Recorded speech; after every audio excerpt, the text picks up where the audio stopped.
من قرأ سورة الفاتحة. بسم الله.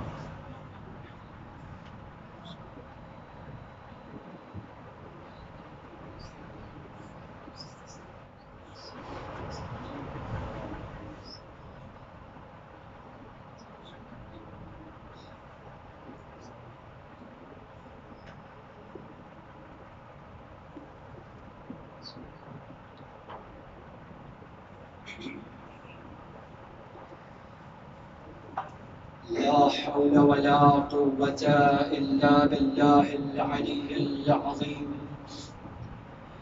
أعوذ بالله من الشيطان اللعين الرجيم. بسم الله الرحمن الرحيم.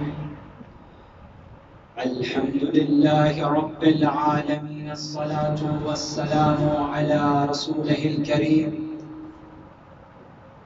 على خاتم النبيين وسيد المرسلين ورحمة للعالمين، والمخاطب أمين صادق مكي مدني عربي هاشمي مزمل مدصر طه وياسين، صاحب الدين والإسلام والحل والحرام والركن والمكام والسيادة والصيام والشريعة والإحكام، مولانا ومولى الثقلين جد الحسن والحسين أبي القاسم محمد. اللهم صل على محمد وآل محمد وعلى آله الطيبين الطاهرين المعصومين المظلومين المنتخبين المنتجبين، ولعنة الله على أعدائهم أجمعين. اللهم لعن أول ظالم ظلم حق محمد وآل محمد، وآخر تابع له على ذلك.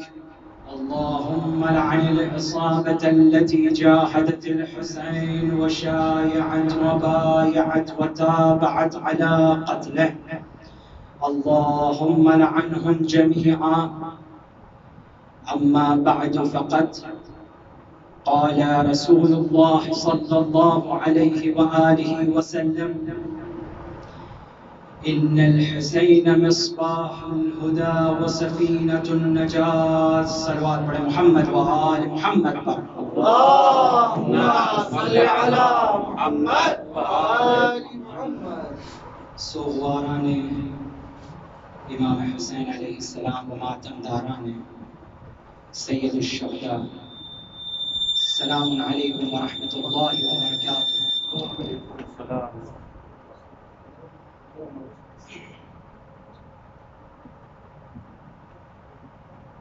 ساری تعریفیں اس پروردگار عالم کے لیے کہ جس نے محمد و آل محمد کو خلق کیا، اور ان طیب و طاہر شخصیات کے صدقے میں اس پوری کائنات کو وجود بخشا. حمد و ثنا ہے اور احسان ہے اس رب العزت کا کہ جس نے ہمیں صراط مستقیم کی ہدایت بخشی. بالخصوص محمد و آل محمد علیہ السلام کا یہ احسان ہے، اور ان عظیم ترین ہستیوں کے درمیان سیدۃ النساء العالمین شہزادی کونین سلام اللہ علیہا کا شکر ہے اور احسان ہے اس عظیم ترین ذات کا کہ جس کے دعاؤں کے سبب سے آج ہم اس فرش عزا پر تشریف فرما ہیں. لہذا جب بھی یہاں فرش عزا پہ آیا کریں تو اپنی ماں کے حق میں دعائے خیر کیا کریں. کیونکہ ماں کے دودھ کا اثر ہوتا ہے بچے کی تربیت پر، اور بچہ جو آگے چل کے دنیا میں کام انجام دیتا رہتا ہے اس کے اوپر اس ماں کی دودھ کی تاثیر ہوتی ہے. تو ہماری ماں نے جب ہمیں دودھ پلایا تو حب علی کا دم بھر کے پلایا. سبحان اللہ سبحان اللہ. جب بھی ہمیں دودھ پلایا مولا حسین کی لوریاں سناتے ہوئے پلایا. جب بھی ہمیں دودھ پلایا تو اہل بیت عصمت و طہارت کے قصے سناتے ہوئے پلایا. جب بھی دودھ پلایا تو ان کی زبان سے قصیدہ مدح محمد و آل محمد نکلا ہے. یہی وہ سبب ہے کہ آج ہم اس مجلس میں شریک ہوئے ہیں. تو بہت بڑا احسان ہے، بہت بڑا احسان ہے اس میں ماؤں کا کہ جنہوں نے اپنے کردار کو داغدار ہونے سے بچایا. ورنہ تاریخ اٹھا کے دیکھ لیجئے، کہیں ایسی خواتین گزری ہیں کہ جو شیطان کی چنگل میں پھنس چکی اور اپنے نفس کو عقل پر غالب کر چکی. تو انجام یہ ہوا کہ آج تک ان کی نسلوں کا نہ کوئی عطا پتہ رہا، نہ کوئی جو ہے ذکر باقی رہا. سبحان اللہ. تو بہت اہم ترین کردار ہوتا ہے ماں کا ایک بچے کی زندگی میں.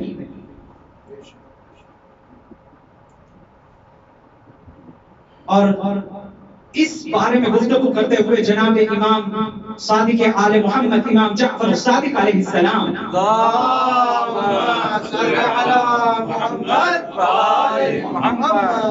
اپنے کلام میں ارشاد فرماتے ہیں کہ رحم اللہ شیعتنا خلق من فاضل طینتنا وعجنوا من ماء ولایتنا يحزنون لحزننا ويفرحون لفرحنا.